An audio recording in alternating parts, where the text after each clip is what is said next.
আসসালামু আলাইকুম এভরিওয়ান, কেমন আছেন সবাই? আশা করি সবাই ভালো আছেন। শখের রান্নাঘর থেকে সবাইকে স্বাগতম। আবারও নিয়ে আসলাম অন্যরকম একটা রেসিপি নিয়ে। আশা করি আপনাদের কাছে অনেক ভালো লাগবে। আমার আজকের রেসিপিটা হলো ব্রোকলি ভাজি রেসিপি। ব্রোকলি একটি পুষ্টিকর সবজি এবং ডায়াবেটিস রোগের জন্য অনেক উপকার, আর খেতেও অনেক সুস্বাদু। এবার আমি চলে গেলাম রেসিপিটা তৈরি করার জন্য। চুলায় একটি কড়াই বসে আমি পরিমাণ মতো তেল দিয়ে দিলাম পেঁয়াজ কুচি, রসুন কুচি এবং পেঁয়াজ পেস্ট। দিয়ে দিলাম কিছু অংশ কাঁচামরিচ ফালি। সমস্ত উপকরণগুলি আমি কিছুক্ষণ নেড়ে দিয়ে দিলাম পরিমাণ মতো লবণ। এবার আমি এগুলিকে ভালো করে একটু সম করে লো হিটে নেড়ে নিব, যাতে করে আমার মশলাটা পুড়িয়ে না যায়। আমাদের পরিবারের সবাই আমরা ব্রোকলি ভাজি পছন্দ করে থাকি। মশলাগুলি ভালো করে নেড়ে হয়ে গেছে। এবার আমি এখানে সামান্য পরিমাণ হলুদের গুঁড়া দিয়ে দিচ্ছি কিছু অংশ মরিচের গুঁড়া। সমস্ত উপকরণগুলিকে আমি একটু নেড়ে ভালো করে মিক্স করে নিব। মশলাটাকে আমি ভালো করে একটু কষিয়ে নিব সময় করে। মশলাগুলি নেড়ে হয়ে গেছে। এবার আমি এখানে দিয়ে দিব আলুটাকে আমি এরকম করে পিস করে নিচ্ছি। আপনারা আপনাদের পছন্দ মতো পিস করে নেবেন। এবার আমি আলুগুলিকে মশলার সাথে ভালো করে মিক্স করে কিছুক্ষণ রান্না করে নেব। আমি এখানে লো হিটে কিন্তু রান্না করতেছি, আলুটাকে সিদ্ধ করতেছি। আমি আলু এবং মশলাগুলিকে প্রায় 10 থেকে 15 মিনিট পর্যন্ত সিদ্ধ করে নেব, ভালো করে কষিয়ে নেব। আমি এখানে কোনো রকম পানি কিন্তু অ্যাড করি নি। মশলা এবং তেলের মধ্যে আমি আলুটাকে সিদ্ধ করে নিচ্ছি। এইভাবে ঢাকনা দিয়ে লো হিটে যদি আপনি রান্না করেন তাহলে পানি দিতে হয় না।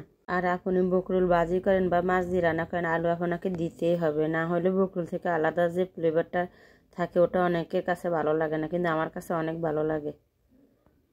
আমার আলুটা সিদ্ধ হয়ে গেছে। এবার আমি এখানে সিদ্ধ করে রাখা বকরুল দিয়ে দিচ্ছি। বকরুল কিন্তু আপনারা সিদ্ধ করে নেবেন, না হলে যে ফ্লেভারটা আছে ওটা অনেকের কাছে ভালো লাগে না। তবে বকরুল যে এত পুষ্টিকর খাবার এবং এত সুস্বাদু খাবার আগে জানতাম না। আমরা আরও একদিনও রান্না করেছি, যার কারণে রেসিপিটা আমি এখানে দিয়ে দিচ্ছিলাম আজকে।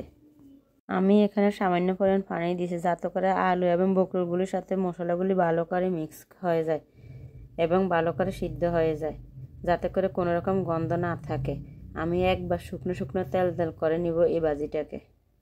আমি কিছুক্ষণ পরে এসে বকরুলগুলি একটু নেড়ে ছেড়ে দিচ্ছি, যাতে করে কোনোভাবে পোড়া না যায়। পোড়া গেলে কোনো খাওয়াই আসলে স্বাদ থাকে না।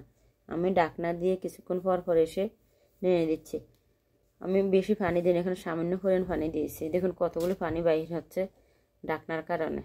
ঢাকনা দিয়ে যে কোনো কিছু রান্না করলে আসলে অনেক পানি বাহির হয়। এবার আমি এখানে পেঁয়াজ কলি দিয়ে দিচ্ছি। পেঁয়াজ কলিগুলিকে আমি ছোটো ছোটো পিস করে নিয়েছি, কারণ এখন পেঁয়াজ কলির সিজন। এগুলো পেঁয়াজ কলি ছাড়া আমি একদিনও চলতে পারি না। আমার কাছে কেন জানি সব তরকারিতে দিতে ভালো লাগে। এবার এখানে আমি দিয়ে দিচ্ছি কিছু টমেটো ফালি না দিলে কোনো তরকারি আসলে টেস্ট লাগে না। দেখুন আমার বকলি রান্নাটা প্রায় কাছাকাছি হয়ে যাচ্ছে। এবার আমি এখানে কিছু অংশ জিরার গুঁড়ি দিয়ে দিচ্ছি কিছু অংশ ধনিয়ার গুঁড়ি।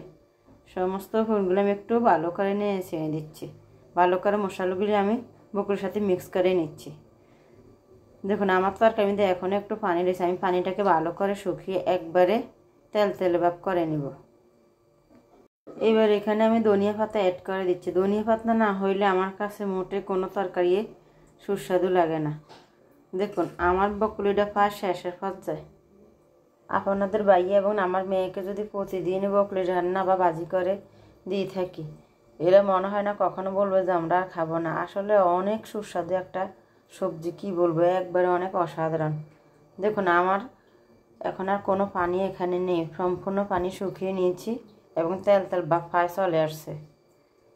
এবার আমি চুলার থেকে নামিয়ে নিব, কারণ আমার বকলি রান্নাটা একবারে 100% হয়ে গেছে। একবারে তেলে শুকনো হয়ে গেছে আমার বকলি রান্নাটা। আপনারা আমার মতো এইভাবে পারলে ভাজি করে নেবেন। দেখুন কত সুন্দর হয়েছে আমার বকলি ভাজিটা। তবে আপনারা মাছ দিয়ে রান্না করতে পারবেন, মাছ দিয়ে অনেক মজা হয়। আমি একদিন খেয়েছি মাছ দিয়ে। এবার আমি পরিবেশনের জন্য চলে গেলাম। দেখুন কত সুন্দর হয়েছে আমার বকলি ভাজিটা, কি যে ভালো লাগতেছে আমার কাছে। অনেক সুস্বাদু হয়েছে আজকে আমার এই বকলি ভাজিটা, কি বলবো আর, একবারে অসাধারণ।